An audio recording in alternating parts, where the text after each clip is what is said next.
Through the Paris Climate Agreement, European governments reaffirmed their commitment to limit greenhouse gases and to achieve net zero carbon emissions by the second half of this century. This will require moving away from fossil fuels. EU member states have also committed to phasing out harmful fossil fuel subsidies by 2020. But our new research shows that they're not on track to do this.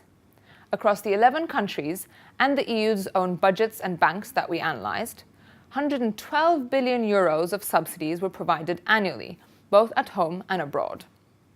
These came through tax breaks, public finance and investments by state-owned companies to production and consumption of oil, gas and coal. And these are just the subsidies that we managed to identify. There's very limited transparency and availability of information in many of the countries. In some countries, half of the subsidies that we identified, we couldn't actually quantify. So the figure that we found is a minimum.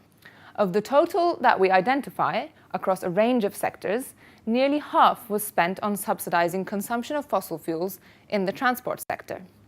This included a large chunk of that money being spent on highly polluting diesel. We also found that Europe spends billions subsidizing gas infrastructure that experts say we don't actually need. Ending fossil fuel subsidies is critical for Europe to meet its commitments under the Paris Climate Agreement. This must include an end to international public finance for fossil fuels, including by EU banks, which amounted to nearly 9 billion euros per year between 2014 and 2016. Europe is currently not on track to meet its commitments to phase out subsidies by 2020. European governments and the EU must immediately begin to monitor and report on their subsidies regularly. They must also ensure accountability against their promises.